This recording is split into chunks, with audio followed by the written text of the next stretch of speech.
Nós vamos ler o capítulo 1, do verso 1 ao verso 17. Você encontrou o texto? Por favor, se coloque em pé nessa manhã para que possamos fazer a leitura. Também saudar aqui o reverendo Phil, meu amigo de longa data, e revê-lo é sempre uma alegria, Phil. Você é do meu coração, você sabe, meu brother. Uma alegria.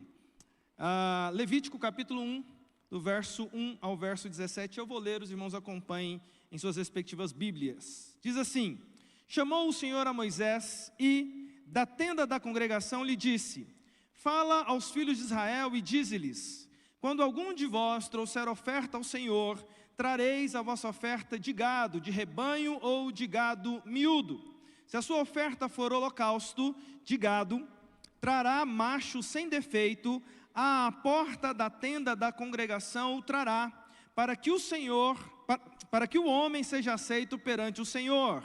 E porá a mão sobre a cabeça do holocausto, para que seja aceito a favor dele para a sua expiação. Depois, imolará o novilho perante o Senhor, e os filhos de Arão, os sacerdotes, apresentarão o sangue e o aspergirão ao redor sobre o altar que está diante da porta da tenda da congregação. Então ele esfolará o holocausto e o cortará em seus pedaços.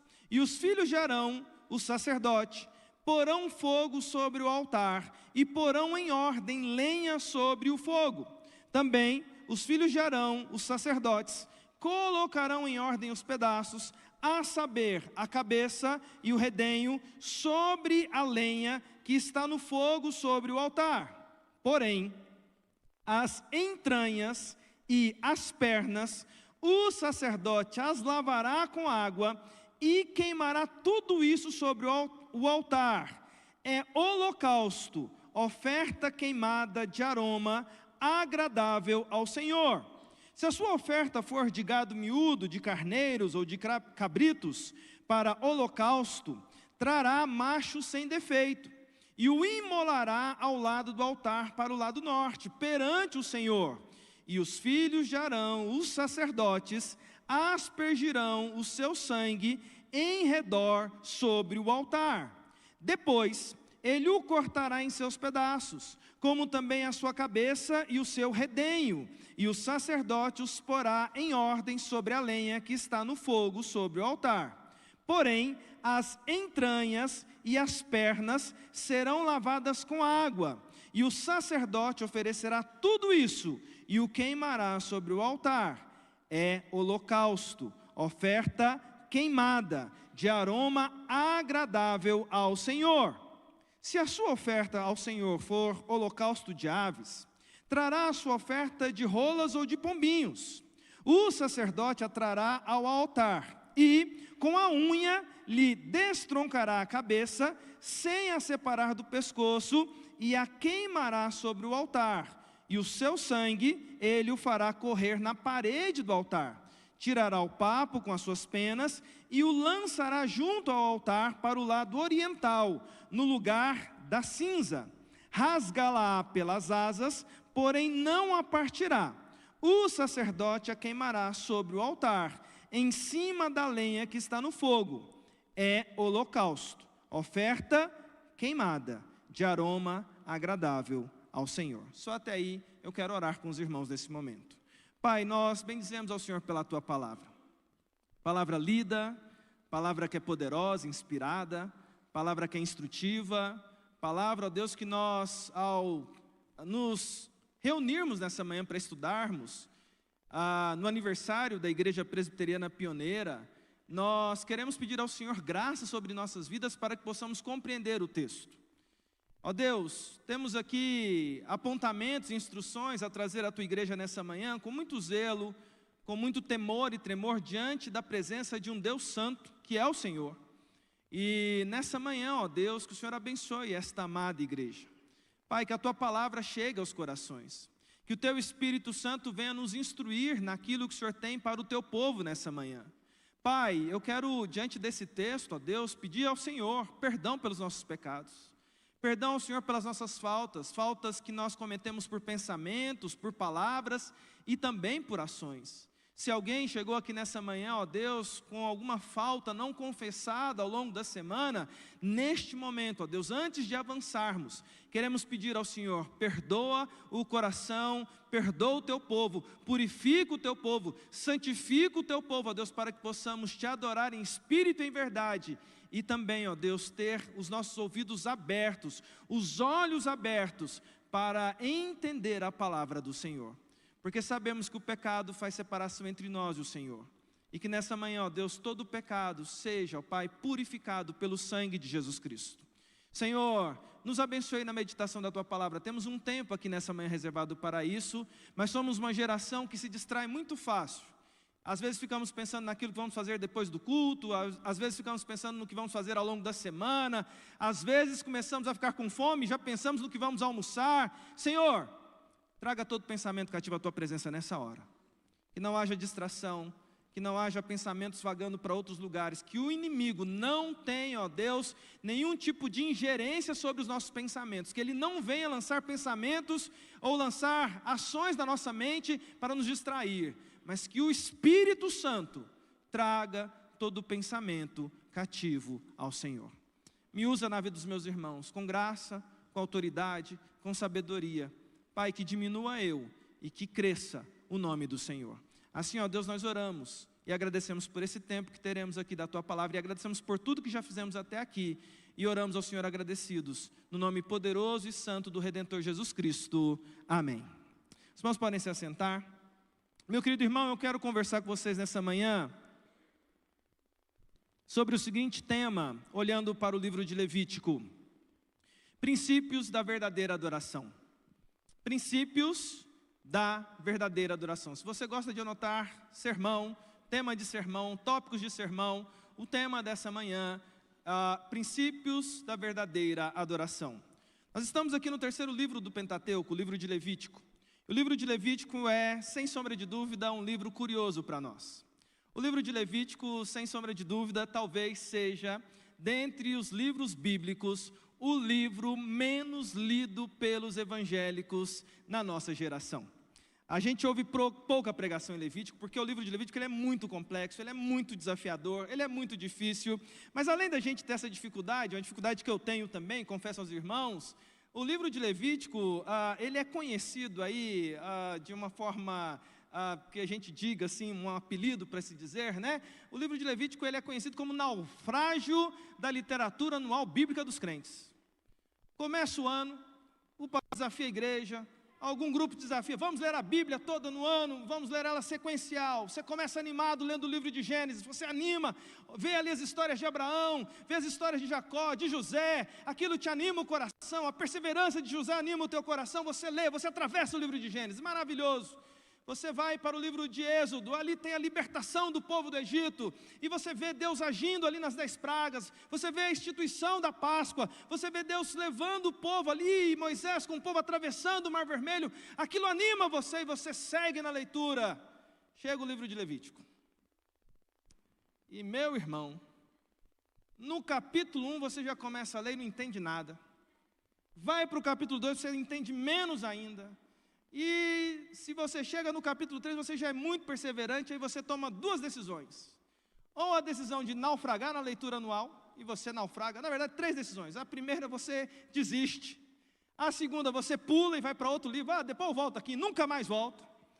Ou na terceira decisão você lê naquele modo mente inativa, para, sabe, fazer o checklist. Estou lendo, mas a minha mente está em outros lugares, porque eu não estou entendendo nada disso aqui, e eu vou lendo porque eu fiz o compromisso de ler.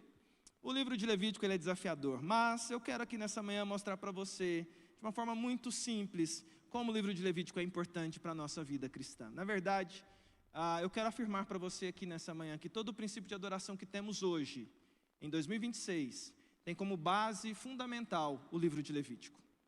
O livro de Levítico é que estabelece coisas que falamos hoje, nessa manhã, nas canções, e que falamos hoje e temos falado na vida da igreja, e com certeza na vida da igreja pioneira, presbiteriana pioneira ao longo dos seus 61 anos. O livro de Levítico, ele é um livro que define algumas coisas que nós não podemos perder de vistas, porque o livro de Levítico é o livro onde Deus estabelece como Ele quer ser adorado. E Deus, ele é detalhista. Se você pega o livro de Êxodo, o finalzinho do livro de Êxodo, Deus ungiu um homem chamado Bezalel. E Bezalel, ali, instruído pelo Senhor, foi construindo o tabernáculo, fez a costura, fez os itens, foi fazendo todos os itens do tabernáculo, monta o tabernáculo para que aquele lugar da presença de Deus fosse acompanhando o povo durante toda a jornada pelo deserto. Mas se você termina o livro de Êxodo termina com o tabernáculo pronto, montado, mas ninguém faz nada. Entra o livro de Levítico, e no primeiro capítulo, nós vamos ter então Deus trazendo orientações de como Ele quer ser adorado. Princípios da verdadeira adoração. Eu quero falar com vocês aqui nessa manhã 3 princípios. Eu estou vendo aqui nessa manhã algumas crianças que estão conosco aqui. Deixa eu desafiar você, criança que está aqui nessa manhã, porque as crianças também são muito bem-vindas a ouvir a mensagem. E o pai que estiver perto, se você tiver condições de deixar ali um papel para o teu filho, para ele desenhar o que eu estou falando, para ele rabiscar ali alguns elementos e ir gravando o que eu estou falando, faça isso com o teu filho, aquele que é criança até 8, 9 anos, porque eu acredito que isso ajuda ele a ir buscando entender o que eu estou comentando aqui nessa manhã, tá bom? Ou um papelzinho para ele escrever, alguma coisa que ele consiga estar ali desenhando o que a gente está falando nessa manhã.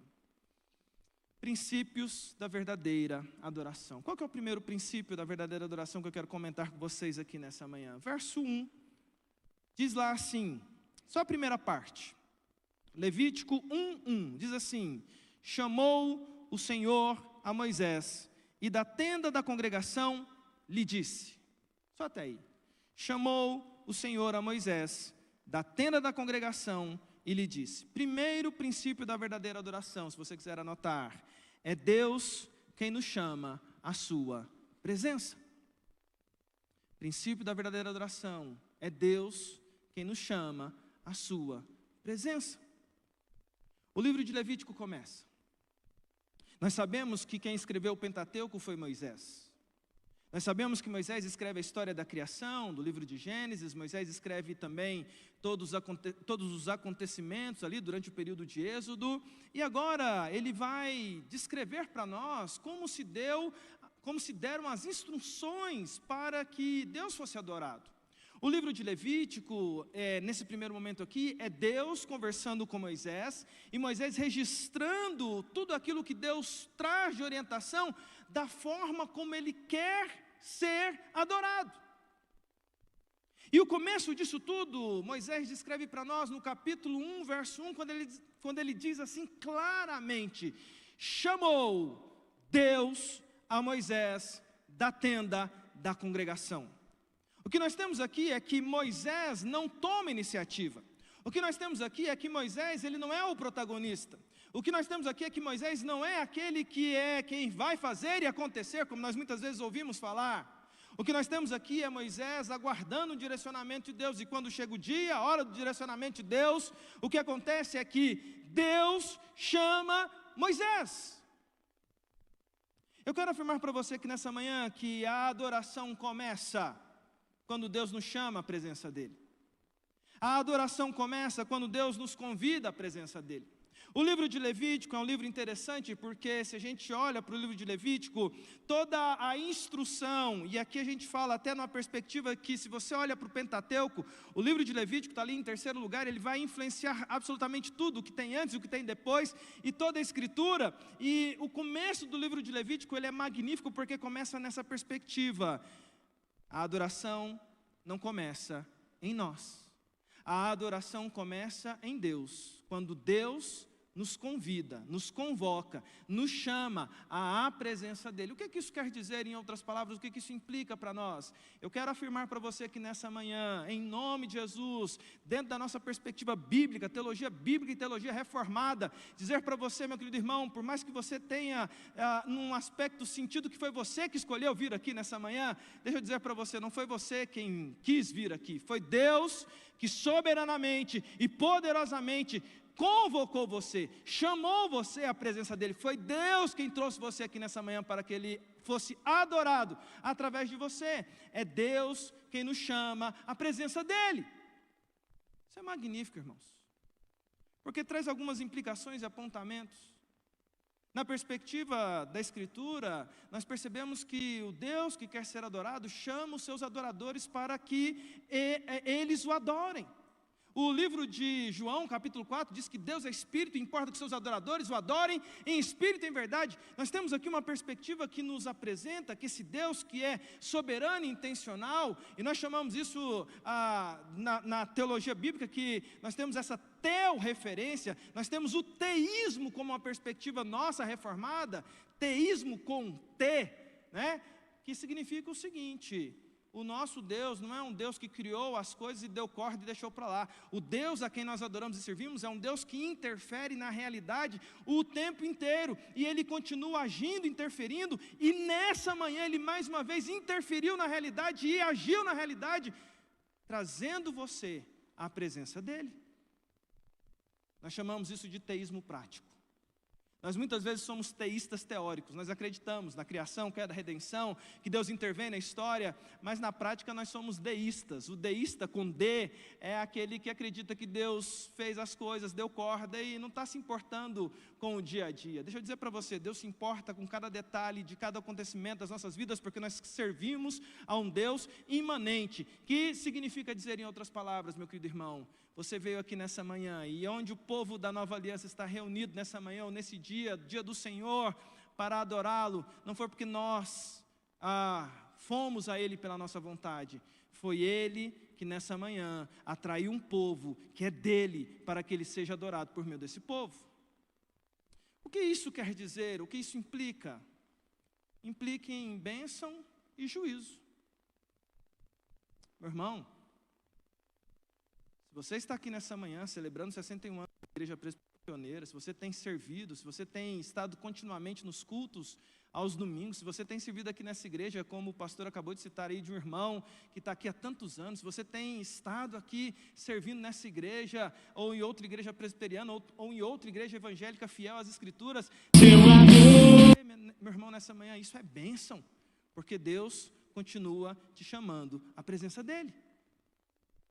Ao mesmo tempo, quando uma pessoa deixa de vir, quando uma pessoa não quer mais estar entre o povo da Nova Aliança, quando uma pessoa deixa de participar, quando uma pessoa deixa de estar presente nos cultos, meus irmãos, o meu coração estremece, porque que juízo é não ser mais chamado por Deus à presença dEle. Se eu parto da perspectiva de que é Deus que me chama, quando alguém não é mais chamado, Deus está entregando essa pessoa à sua própria sorte.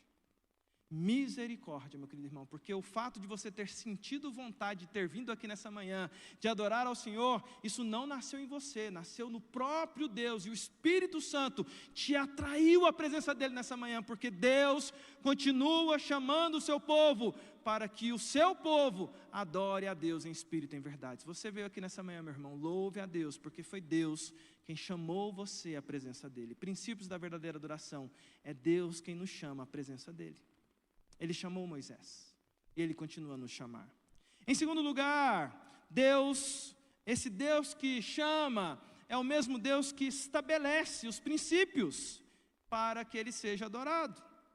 Ele estabelece as orientações. Em segundo lugar, é Deus quem estabelece as orientações da adoração. Olha comigo lá o verso 2 em diante, eu vou ler alguns versículos aqui para trazer instrução aos irmãos. Diz lá, a partir do verso 2 do capítulo 1 de Levítico: fala aos filhos de Israel. Deus está falando com Moisés, então é Deus falando aqui, diz assim: fala aos filhos de Israel e dize-lhes: quando algum de vós trouxer oferta ao Senhor, trareis a vossa oferta de gado, de rebanho ou de gado miúdo. Se a sua oferta for holocausto de gado, trará macho sem defeito, à porta da tenda da congregação trará, para que o homem seja aceito perante o Senhor, e porá a mão sobre a cabeça do holocausto, para que seja aceito a favor dele, para a sua expiação.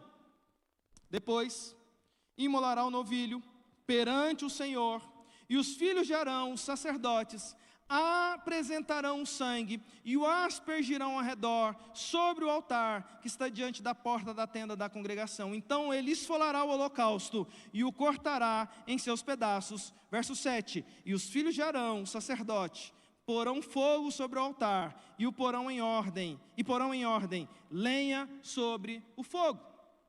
aqui nós entramos numa das áreas mais difíceis, que é ver toda essa descrição que é feita acerca das orientações para a adoração. Vejam, Deus chama Moisés, e agora Deus vai dar instruções detalhadas de como a adoração seria feita. Eu preciso que você entenda aqui nessa manhã o seguinte, meu querido irmão, até esse momento, oficialmente, não havia sido feito nenhum culto comunitário até este momento. A partir dessa instrução, nós vamos ter os cultos acontecendo, e esse aqui é uma orientação para o primeiro culto rudimentar que vai acontecer ao longo do livro de Levítico, o que foi caminhando até onde nós estamos hoje, numa adoração comunitária e coletiva. Mas perceba algo interessante aqui. Deus vai dar instruções, orientações detalhadas de como Ele quer ser adorado. E como é que Ele começa? Ele começa por aquilo que é o mais importante. Lembrem-se que quando o tabernáculo ficou pronto, nenhum tipo de culto ou de adoração foi feita. As pessoas ficaram aguardando a instrução do Senhor até que Deus chama Moisés. E quando Deus chama Moisés e vai orientar detalhadamente o que Moisés vai fazer, Deus começa com aquilo que é mais importante. O que é o mais importante? É a expiação. É fazer com que aquilo que separe possa ser resolvido. E Deus vai dizer claramente, olha, a adoração começa com a expiação. A adoração começa quando nós entendemos que nós precisamos pedir perdão pelas nossas faltas. A adoração começa quando esse abismo que separa o homem de Deus por causa do pecado, ele precisa criar um caminho para que o homem chegue a Deus por meio da adoração. E aí nós temos uma perspectiva bíblica muito importante: sem derramamento de sangue não há remissão de pecados. Meu querido irmão, o que está acontecendo aqui, nós cantamos a música ali com o fio que fala que Jesus é o centro.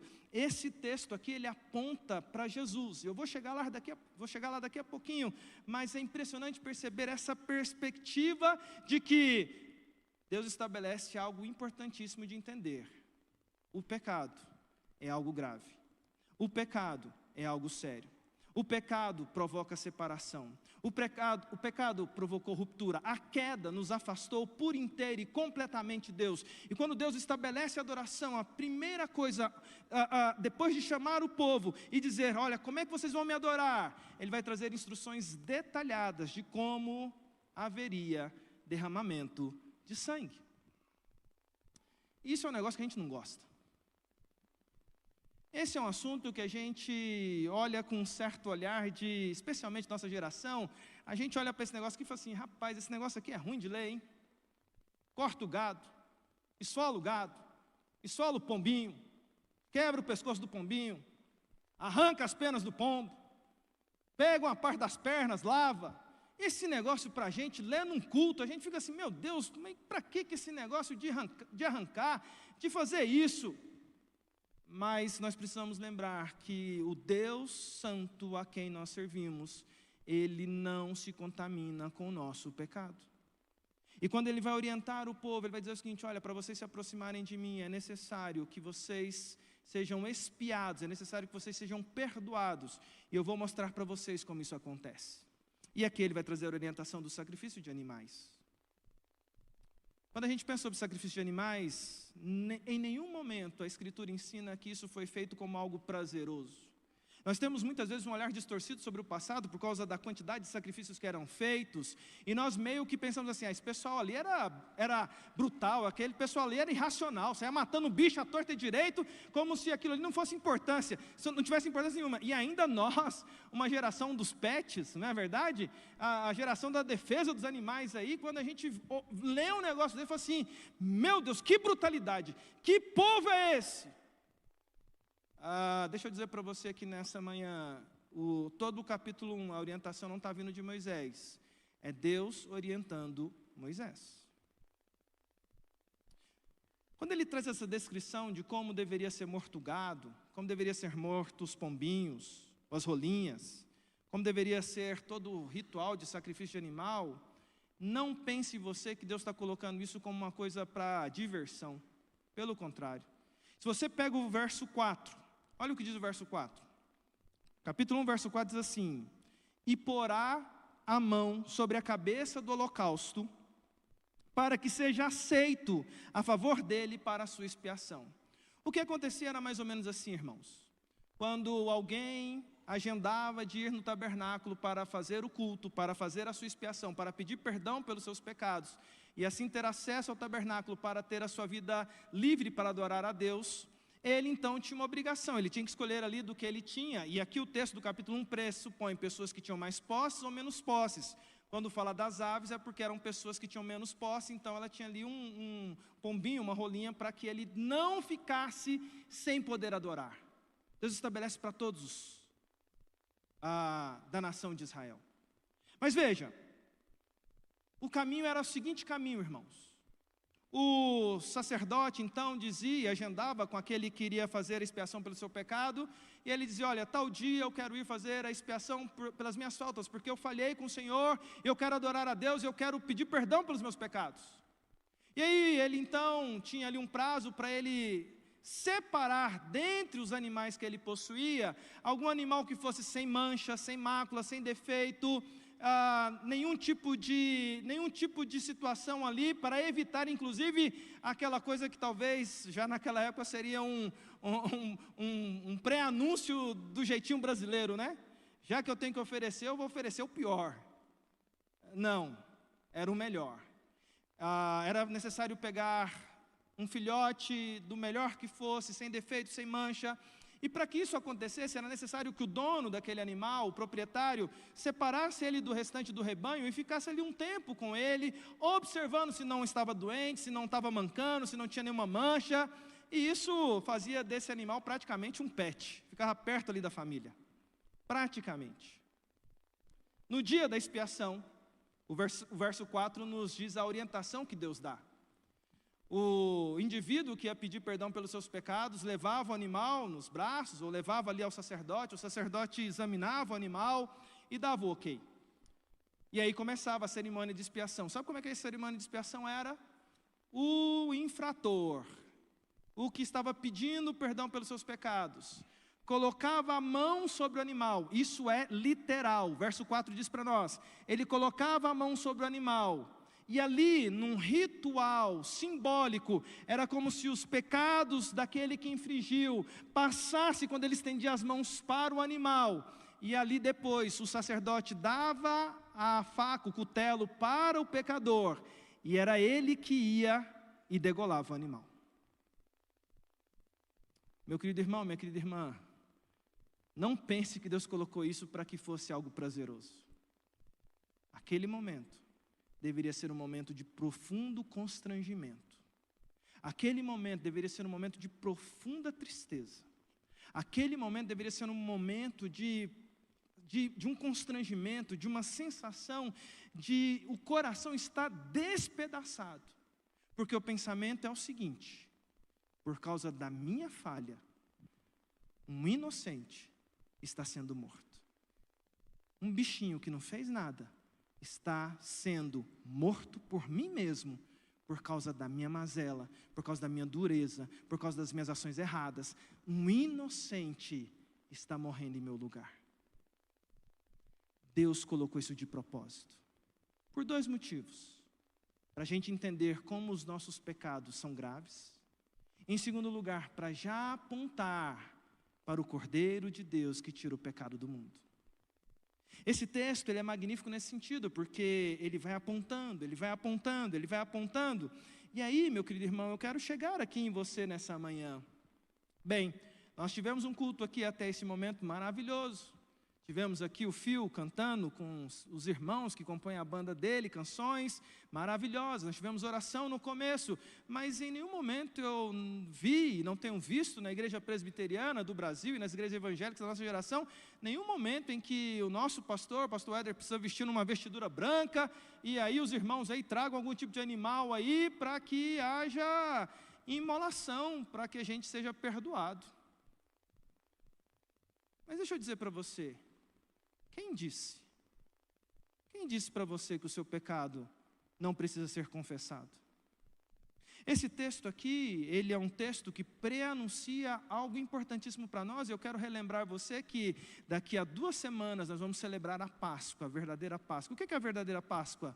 É quando nós nos relembramos que por causa do meu pecado, por causa do seu pecado, um inocente, que quando andou aqui por essa terra e chegou ali perto do Rio Jordão, João Batista olhou para ele e diz assim: eis o Cordeiro de Deus que tira o pecado do mundo. Cordeiro de Deus? A que João Batista está fazendo referência? A Levítico. Porque os cordeiros eram mortos para a remissão de pecados. E agora nós temos o próprio Deus encarnado, Jesus Cristo, aquele que é o Cordeiro de Deus, que nos purifica de todo pecado, aquele que não falhou em absolutamente nada, tentado em absolutamente tudo e não errou em absolutamente nada, um inocente que foi traído, julgado com falsas testemunhas, torturado. Colocaram sobre ele uma cruz que não era dele. Pregaram ele no madeiro.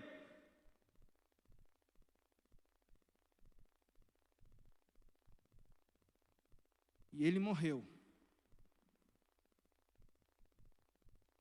Quando ele estava nos seus últimos momentos ali, falam sobre as 7 palavras da cruz. 7 palavras Jesus diz na cruz, e é muito interessante olhar as 7 palavras.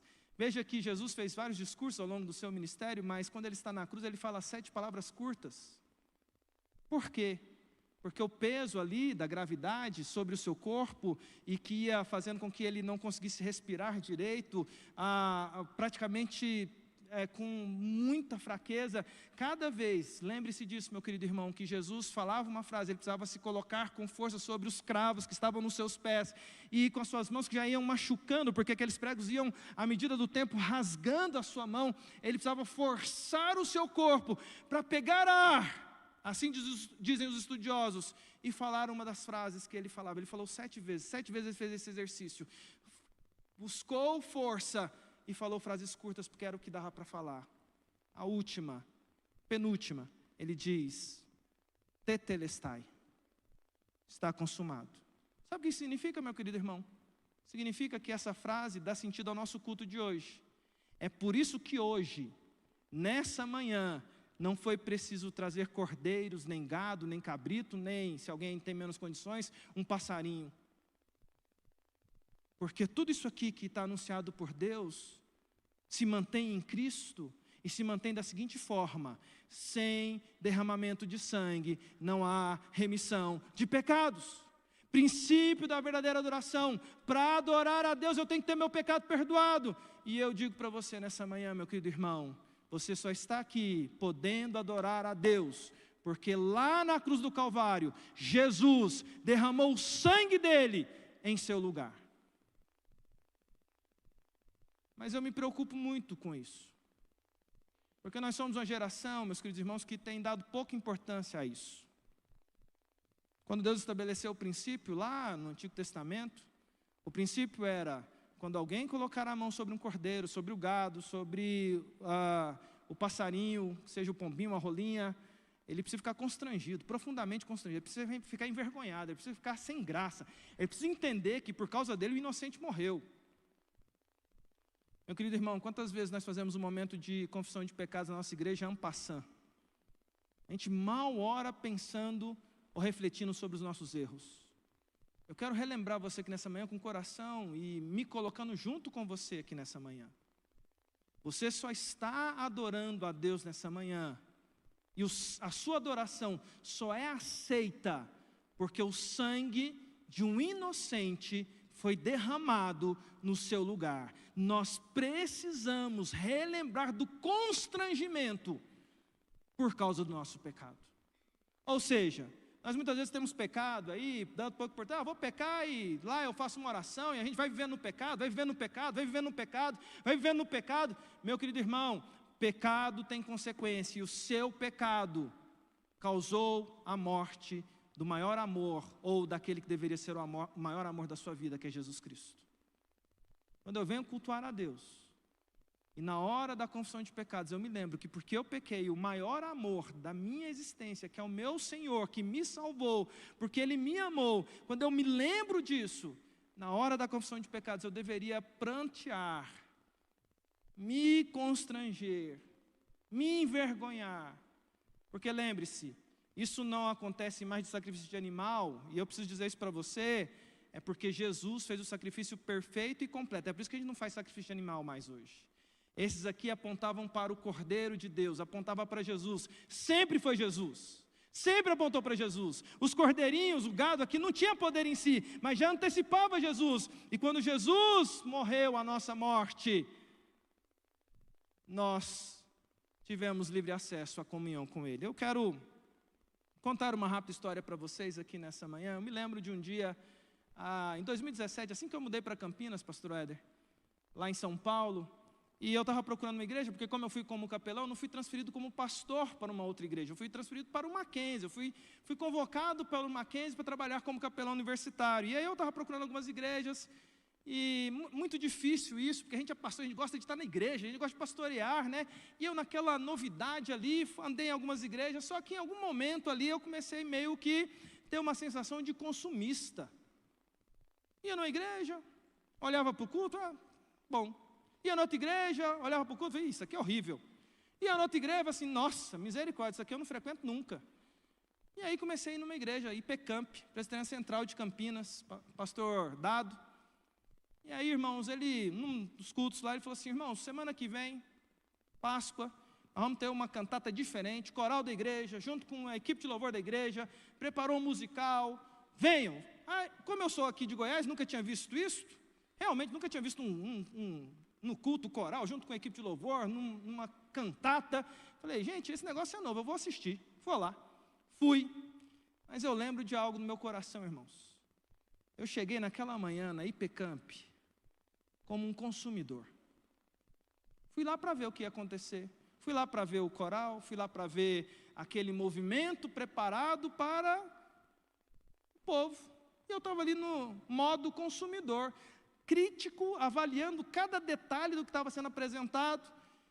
Só que Deus é Deus que chama.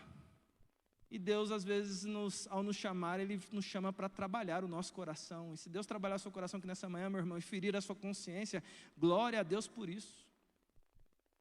Eu fui para aquela manhã como um consumidor, sentei no banco, e de cara, a primeira música falava do amor do Pai, e eu, quando fui prestar atenção na letra, eu falei assim, rapaz, Deus me ama demais, o amor de Deus é maravilhoso demais. Comecei a ficar constrangido ali na música que falava sobre amor, mas ali fiquei reflexivo, já ali mudando a minha postura. De repente o coral preparou uma música que falava sobre Jesus na cruz, e a música ia, andava, uma música muito bonita que eles estavam cantando, e no momento da música tinha uma parte que dizia assim, porque as mãos de Cristo na cruz, e quando falava as mãos de Cristo na cruz, fazia um barulho assim, pim! Eu falei assim, rapaz, eu estava naquela atenção, né? Eu falei assim, que barulho é esse? Guitarra não faz esse barulho, bateria não faz esse barulho, que pim é esse, né? E eu olhei assim, não vi ninguém, e eu falei, será que erraram? E todo mundo ali concentrado, cantando, e eu continuei prestando atenção na música, a música deu uma volta, né? Voltou nesse trecho, e aí eu já mais atento, falei assim, porque as mãos de Cristo penduradas na cruz, pim! Aí eu falei, rapaz, é de propósito, esse pim aí é de propósito, apareceu de novo. Na terceira vez, as mãos de Cristo na cruz, pim! Eu entendi. A regente do coral tinha levado uma bigorna e colocado do lado da bateria e falou para o baterista, no dia uma baterista mulher, quando falar mão, Cristo, cruz, você pega o martelinho e bate nessa bigorna para fazer um barulho de prego. Eu fui entender a explicação depois, estou trazendo aqui para vocês, mas lá no banco onde eu estava, quando fez o terceiro pim, eu entendi o que eles estavam querendo dizer.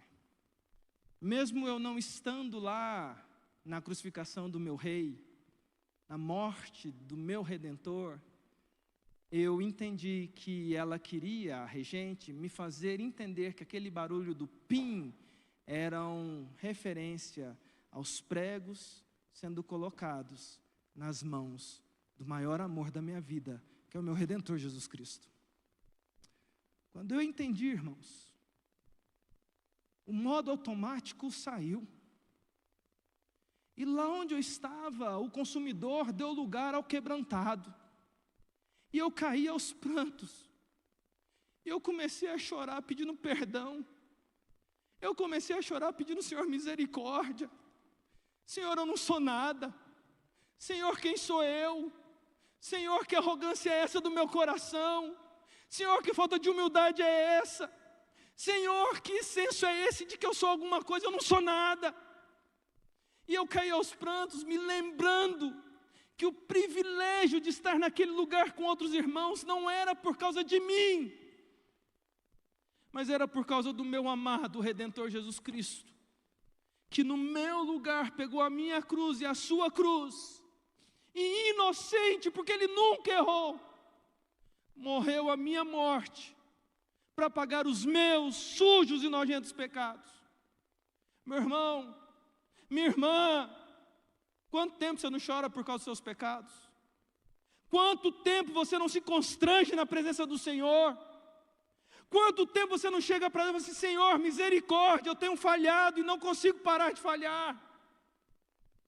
Meu irmão, o culto que Deus estabelece, quando fala de expiação, e quando fala de derramamento de sangue, e quando a gente pede perdão pelos nossos pecados, é para a gente se lembrar, irmãos, que custou alto. Custou alto. O próprio Deus Filho, segunda pessoa da Trindade, veio a este mundo morrer em nosso lugar.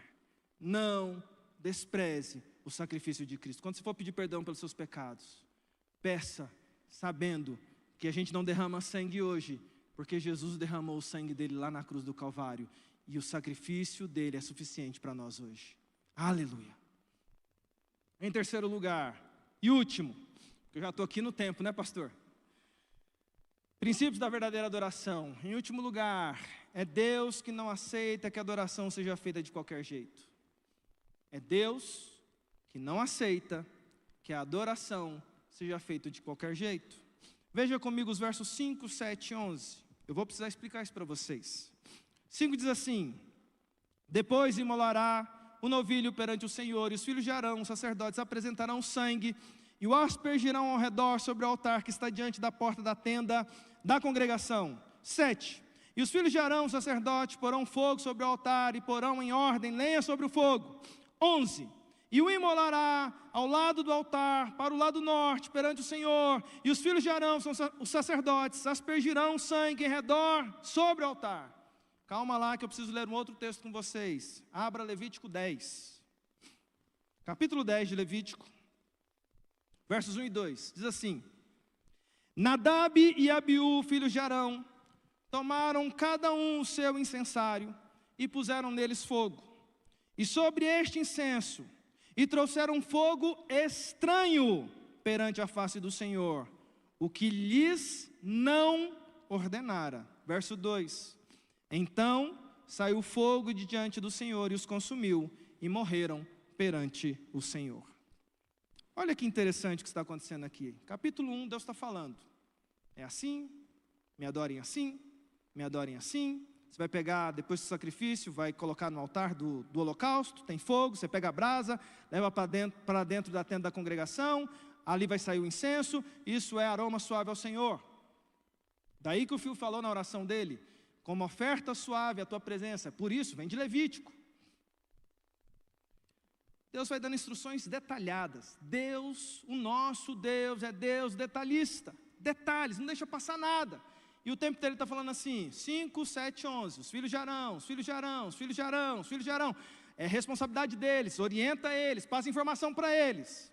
Você pega o livro de Levítico, vai ter um momento do primeiro culto, e é Arão que vai fazer. Arão, irmãos, está com as pernas tremendo, porque Deus passou todas as instruções, aí lá vai Arão oferecer o primeiro culto, capítulo 9, ele oferece o primeiro culto, a celebração, porque depois de tantas instruções, o primeiro culto é oferecido, fizeram certinho, Deus manifesta a presença de comunhão dele, o povo fica feliz. Segundo culto, os filhos de Arão aqui do capítulo 1, Nadab e Abiú, pega e tem um pensamento, uma ideia genial. Eles pegam e falam assim, rapaz, esse tanto de orientação aí que Deus trouxe, é muita orientação, é muito detalhe, é muita coisa. Vamos fazer do nosso jeito. Vamos fazer do nosso jeito. E aí no capítulo 10, verso 1 e 2, diz que Nadab e Abiú pegaram fogo estranho. Alguns argumentam que envolveu ali algum tipo de situação de alcoolismo deles, é uma tese. Mas o fato é que eles vão pegar de fora do altar um fogo, e eles, na ideia deles, assim, vamos adorar a Deus do nosso jeito. Vão lá para dentro do tabernáculo, lá na tenda do altar, no santo lugar, colocam fogo que não era do altar, lá no local onde deveria colocar para o incenso, e eles meio que dizendo assim, Deus aceita de qualquer jeito, Deus aceita do nosso jeito, Deus aceita do jeito humano, Deus vai entender que a gente nem sempre vai conseguir fazer do jeito rigoroso que Ele quer. E eles colocam lá o fogo estranho. Diz que imediatamente, verso 2 do capítulo 10 de Levítico, olha a ironia, eles colocam fogo estranho, e do altar do Senhor sai fogo consumidor, e consome Nadab e Abiú. Eles morrem instantaneamente, porque eles brincaram com o Deus Santo. O que isso tem a ver com a gente, meu querido irmão? Eu quero dizer para você alguma coisa muito importante aqui, acerca de princípios da verdadeira adoração. Não brinque de adorar a Deus. Nós vivemos uma geração existencialista, humanista, que tem seguido por caminho de músicas, de cultos antropocêntricos, humanistas, existencialistas, em que as músicas, a pregação, em que a adoração não é voltada mais para Deus, ela é voltada para o prazer dos homens. E deixa eu dizer uma coisa para você aqui, meu irmão. Culto é destinado somente a Deus. E esse terceiro argumento aqui me traz indícios para dizer para você o seguinte, que Deus não aceita que a adoração oferecida a Ele seja feita de qualquer forma. E aí, meu querido irmão, quero argumentar com você ainda rapidamente sobre isso. Talvez você pergunte assim, pastor, você está muito radical, você está lá no Antigo Testamento. Pastor, você leu o capítulo 10 do Antigo Testamento de Levítico, onde diz que saiu fogo lá. Pastor, eu sou presbiteriano, nunca vi fogo, eu nem gosto de fogo. Fogo não é com a gente não, pastor. Pode ficar tranquilo. Só que eu preciso argumentar com você, dizendo para você o seguinte. Primeiro, há um princípio reformado que nós defendemos, dizendo que o nosso Deus é o mesmo ontem, é o mesmo hoje e é o mesmo amanhã. Nós dizemos e falamos, pregamos que Deus não muda, beleza? Então esse Deus aqui é o mesmo Deus de hoje, amém? Nós entendemos que tudo aquilo se cumpriu em Cristo. E aí a sua pergunta para mim, e o que eu respondo para você é, no Novo Testamento, existe alguma manifestação de Deus indignado com a adoração feita de qualquer jeito? Depois de Jesus? Tem. Se você vai para o livro de Atos, Novo Testamento, igreja nascendo, você tem um casal chamado Ananias e Safira. Foram para o culto querendo mentir para Deus e para os irmãos. O Espírito Santo revela para Pedro, Pedro traz uma exortação para eles e eles morrem lá na igreja. Eu falei, não, pastor, mas Ananias e Safira é um caso isolado, princípio reformado, tem que ter mais de uma história. Então tá bom. Livro de Coríntios, 1 Coríntios capítulo 11. Instruções sobre a ceia do Senhor. O apóstolo Paulo diz, quando vocês cearem, lembre-se de cear com coração fiel a Deus. Porque a ceia aponta para o sacrifício de Jesus. E aí depois dele passar a instrução, fala assim, é por isso que tem muitos de vocês adoecidos. Não comam a ceia do Senhor sem refletir, porque comer a ceia do Senhor sem reflexão, o que ele diz? É juízo. E é por isso que muitos estão doentes e muitos estão morrendo, porque estão comendo sem refletir no que estão fazendo. O que isso quer dizer para nós, irmãos? Que o Deus que quer ser adorado por nós, Ele não aceita que nós o adoremos de qualquer forma. Eu quero concluir essa mensagem. Porque você pega e fala assim, pastor, eu vim aqui para o aniversário da pioneira, o senhor me dá uma patada dessa. Deixa eu dizer uma coisa para você, a patada é para você e a patada é para mim, porque quando eu escrevi essa pregação, aumentou a minha responsabilidade demais. Eu falei assim, oh Deus, por que eu fui escrever essa pregação? Por que eu fui escrever essa pregação? porque meu coração, eu sou pecador igual qualquer um dos irmãos que estão aqui. Mas eu quero terminar contando duas histórias para vocês muito objetivas. A primeira é sobre o primeiro herege da igreja primitiva, Marcião, século I. Conta a história da igreja que Marcião foi um cara que antes que houvesse o cânon fechado, cada um tinha uma parte da Bíblia. Por incrível que pareça, o primeiro cânon fechado não oficial foi feito por Marcião, ou Marcião. Mas o que era engraçado de Marcião? Marcião, ele era assim, rapaz, esse livro aqui de Levítico, ele é ruim, eu vou tirar ele. Rapaz, essas cartas aqui de Paulo, onde tem essas orientações aqui, eu não gosto, vou tirar isso aqui. Esse livro de Lucas aqui, eu não acho que preciso dele, o Evangelho de Lucas, então vou tirar o Evangelho de Lucas. E aí Marcião, ele junta o primeiro cânon conhecido, o primeiro ajuntamento de livros bíblicos, só que ele faz recortes daquilo que ele não gostava. E aí eu quero deixar para você uma instrução nessa manhã. O livro de Levítico é um livro pouco lido, mas ele precisa ser lido por nós. Eu quero desafiar você nessa manhã a ler o livro de Levítico. É difícil, mas persevere, porque toda a base da adoração que nós temos, ela está embasada. O livro de Levítico explica porque Jesus foi à cruz. Se tirar o livro de Levítico, não tem sentido Jesus ir à cruz.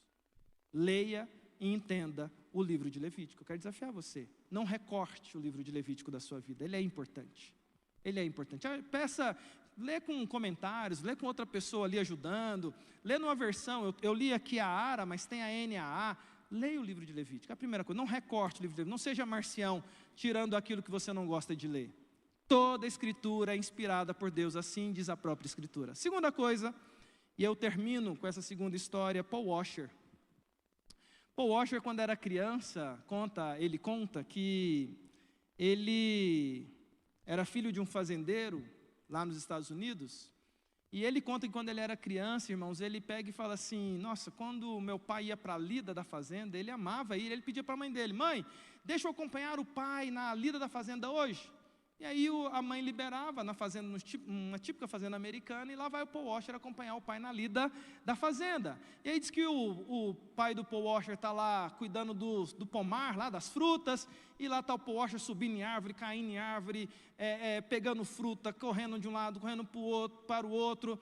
Aí o pai do Paul Washer vai lá na criação do gado, e aí está ele orientando lá o gado, e está o Paul Washer correndo atrás de bezerro, subindo em bezerro, caindo na lama com bezerro. Aí lá vai o Paul Washer mexer com suínos, e lá vai de repente trazer o alimento lá para os suínos, e lá vai o Paul Washer pulando na lama, correndo atrás dos porquinhos. Ou seja, final do dia, voltava para casa, o pai ali fez a lida como um trabalhador, um fazendeiro, e o Paul Washer, criança, coberto de lama da cabeça aos pés. Aí diz o Paul Washer que a mãe dele virava para ele e falava assim, fazendo wash. O nome dele, né? Washer, vai se limpar. E aí, banheiro americano, aquelas banheironas, né? Estilo americano. Diz o Paul Washer que quando ele era criança, ele não gostava de tomar banho. E aí ele falava assim, quer saber, eu vou enganar minha mãe. Abria o chuveiro, enchia a banheira, vinha com um pano, e ele falava assim, minha mãe, ela vai prestar atenção em algumas coisas. Ele molhava o pano, lavava as mãos, lavava os pés, pegava o pano, molhava, passava no corpo, pegava a água da banheira, jogava no cabelo, vestia uma roupa nova, penteava o cabelo e falava, mãe, pode vir. A roupinha, cabelinho lavado, mãos limpas, pés limpos, porque ele não gostava de tomar banho. Diz o Paul Washer que quando a mãe chegava, não precisava falar nada para ela. Ela olhava para ele de cima e embaixo, e ele pronto para enganar a mãe. Diz que a mãe pegava ele pela orelha, aproveitava a banheira ainda cheia de água, arrancava as roupas dele, jogava o menino na água, vinha com o esfregão e começava a esfregar ele, costa, cabelo, pescoço, perna, tudo. E o Paul Washer falava assim, meu Deus, como é que ela sabe que eu ainda estou sujo? E o Paul Washer conta que adulto, lembrando da cena dele criança, diz que uma das coisas que atraiu o coração dele é quando, depois de tomar banho e abrir a banheira para a água escorrendo, ele ficava reparando na quantidade de sujeira que ainda tinha escorrendo pelo ralo, e ele pensava assim, poxa, eu estava tão sujo e nem tinha noção disso. Meu querido irmão, minha querida irmã, essa pregação nessa manhã não é para deixar você triste. Mas é para nos alertarmos que às vezes nós estamos sujos e não estamos nem percebendo. Mas temos o sacrifício vivo de Jesus Cristo. Eu quero convidar você aqui nessa manhã, a gente mais uma vez orar ao Senhor Jesus para nos purificar. Porque Ele tem poder de purificar você onde você não tem poder de se purificar. Talvez aqui nessa manhã, nessa linda cidade de Anápolis, estejam aqui me ouvindo nessa manhã, irmãos, que por algum motivo estão lutando contra algumas coisas na sua vida e você não consegue vencer. Vícios, dores, mazelas, coisas que você, na sua consciência cristã, sabe que não está certo. Eu quero lembrar aqui você nessa manhã, primeiro, aqui neste lugar, nós poderíamos chamar a Igreja Presbiteriana Pioneira com outro nome. A Igreja Presbiteriana Pioneira é chamada diante de Deus de comunidade dos perdoados no sangue de Jesus. Há espaço para perdão em Cristo. Mas ao fazer isso, lembre-se, o seu pecado custou caro. Custou a morte do seu amor, de Jesus Cristo. Mas lembre-se disso também. Esse Jesus, Ele é poderoso para limpar você de você mesmo. E quem sabe espiritualmente nessa manhã, orarmos aqui pedindo perdão pelas nossas faltas, para que o adoremos como Ele quer ser adorado. Espiritualmente, saia uma linha de sujeira, né? Como se fosse aquela água de sujeira saindo, porque o Espírito Santo passeia na igreja dele e purifica essa igreja pelo sangue de Jesus. Pastor Weder, me permita pedir à igreja para que nós oremos de joelhos. E se você puder, eu sei que alguns irmãos pela idade, por alguma situação, minha mãe mesmo tem dificuldade de se ajoelhar. Mas se você puder se ajoelhar, se for possível para você, se você quiser também, se você não quiser, fique à vontade. Mas eu gostaria que nós, nesses 61 anos da Igreja Presbiteriana Pioneira, orássemos ao Senhor, agradecendo pelo perdão, mas pedindo ao Senhor que mais uma vez purifique os nossos corações e que Ele venha receber a adoração da nossa igreja. Eu vou me ajoelhar aqui também, irmãos, e vou orar por nós nessa manhã. Fale com Deus, meu irmão.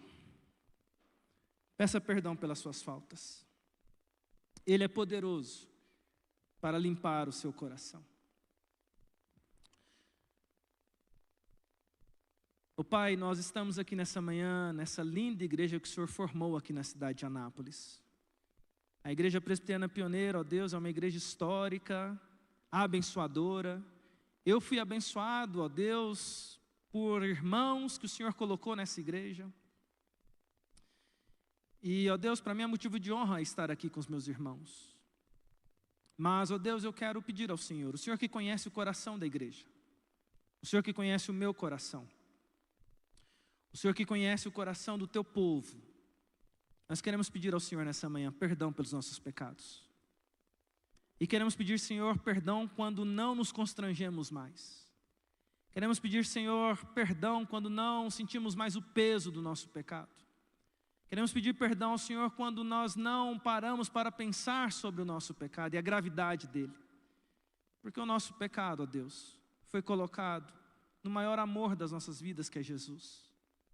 Senhor, eu quero te agradecer pelo sacrifício de Cristo. Te agradecer porque o Senhor enviou o teu próprio Filho para morrer em nosso lugar. Eu quero pedir ao Senhor, ó Deus, de joelhos com os meus irmãos, que o Senhor nos limpe de todos os pecados, nos purifique pelo sangue de Jesus e faz de nós, homens e mulheres, ó Deus, que buscam o Senhor em adoração, com a vida purificada pelo sangue de Jesus Cristo. Pai, se há alguém aqui preso a algum pecado, se está alguém aqui preso a algum vício, se tem alguém aqui preso a alguma coisa que não deveria estar na vida desse irmão, dessa irmã, em nome de Jesus, nesta manhã, que haja libertação pelo poder de Cristo. E que o Senhor abençoe e continue a abençoar o futuro da Igreja Presbiteriana Pioneira. Essa é a oração que fazemos agradecidos, em nome de Jesus. Amém. Pode se colocar novamente assentado, que Deus abençoe. Pastor Weder, muito obrigado. À noite